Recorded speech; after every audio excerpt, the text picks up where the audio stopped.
শুধু যমুনা, চৌকিদার থেকে শুরু করে গ্রাম্য পুলিশ থেকে শুরু করে ওই আনসার থেকে শুরু করে যত কর্মকর্তা আছে, সুইপার, ঝাড়ুদার, তাদের দাবি আদায় করার জন্য শুধু যমুনা। এরকম আছে কি নাই?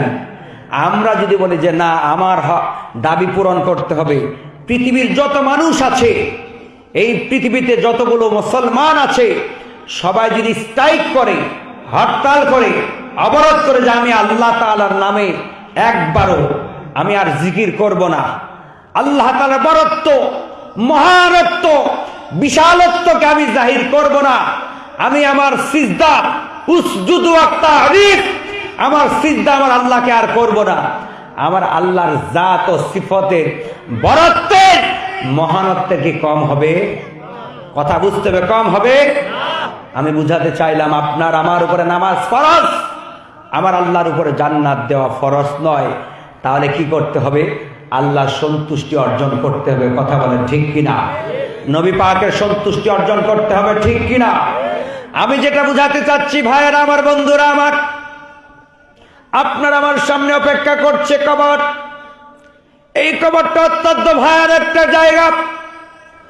অর্ধ পৃথিবীর প্রেসিডেন্ট ওমর ইবনে খাত্তাব রাদিয়াল্লাহু তাআলা আনহু বলেন, যখন গোরস্থানের সাইড দিয়ে তিনি যেতেন, নিজের সিনাটা কবরের সঙ্গে লাগা দিয়ে বলেন, কবর, এক কবর, অর্ধ পৃথিবীর দায়িত্ব আমার উপরে ছিল।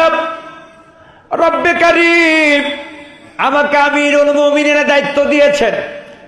আমার শাসিত এলাকায় জঙ্গলের একটা জন্তু, সমুদ্রের একটা মাছ যদি না খেয়ে থাকে, জনগণ যদি অনাহারে অর্ধাহারে চিকিৎসার অভাবে ভোগে, আমি কাল কিয়ামতের ময়দানে রোজ মাহশারে রব্বে কারীমের দরবারে সে জবাব দিতে পারবো না।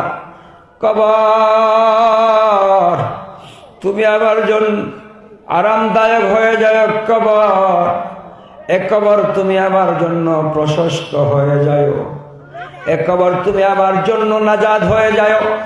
এ কবর তুমি আমার জন্য আলোকিত হয়ে যাও।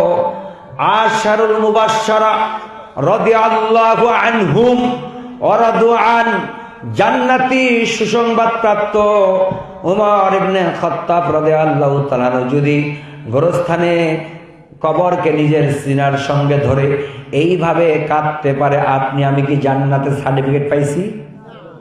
কথা বলতে হবে যুবক, আমরা কি জান্নাতের সার্টিফিকেট পেয়েছি? আমরা আল্লাহর জিকির থেকে গাফেল কিনা